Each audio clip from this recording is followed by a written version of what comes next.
ناوم سۆزیار مەحموودە خریجی هونەرە جوانەکانم بەشی ڕەسم. ئەمڕۆ لەگەڵ کۆمەڵە ئافرەتێک بەشداری ئەم پێشەنگایەمان کردووە کە هەرێکێکمان و بە چەندین تابلۆی جوان و گەشاوە بەشداریمان کردووە کە هەرێکی لە تابلۆکان هەنێکیان مانای تایبەتی خۆی هەیە، هەنێکیان ئیشی واقعین.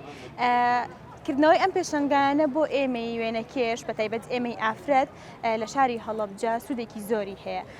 یەکێک لەو ڕوانەی کە سوودی هەیە بۆ دڵخۆشی ئێمە، ینی کە کەسێک گیاد سەیرە تابلۆکەمان ئەکا دەستخۆشیمان لێ ئەکا، ئەوە بۆ ئێمە زۆرجێ دڵخۆشی و خۆشحاڵیە.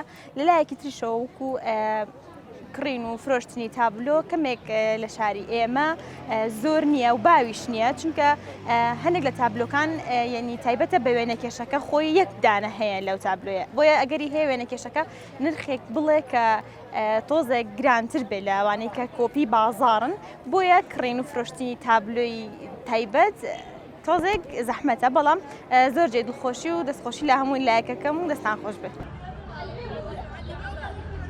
من ناوم سۆلین سەردارە، دەچووی پەیمانگای هونەرە جوانەکانی هەڵەبجەم ساڵی 2009 بۆ 20 لە ئێستاە مامۆستام. لە پاڵ پیشەی مامۆستایەکەشمان خەریکی کاری وێنەکێشان و تابلۆکێشان نەبم کە ئەویش بەهرەیەکی خۆمە و هەمیشە یعنی خەریکم لەو بوارەیە.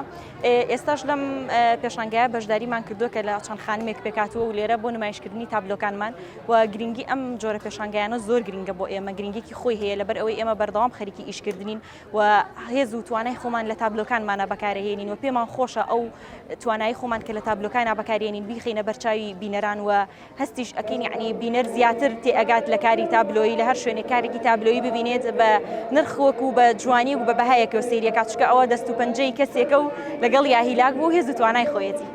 تابلۆکانی من پێکاتبوو لە تەبیعەیەک سروشتێک کە من زۆر حەزم لە سروشتەوە حەزەکەم بەردەوام سروشت کێشمەوە. تابلۆی دووەمیشم ستیلایڤێکی گوڵ و گۆزەی کلاسیکە، ئەوشم زۆر پێخۆش بوو کە دروستیکەمەوە.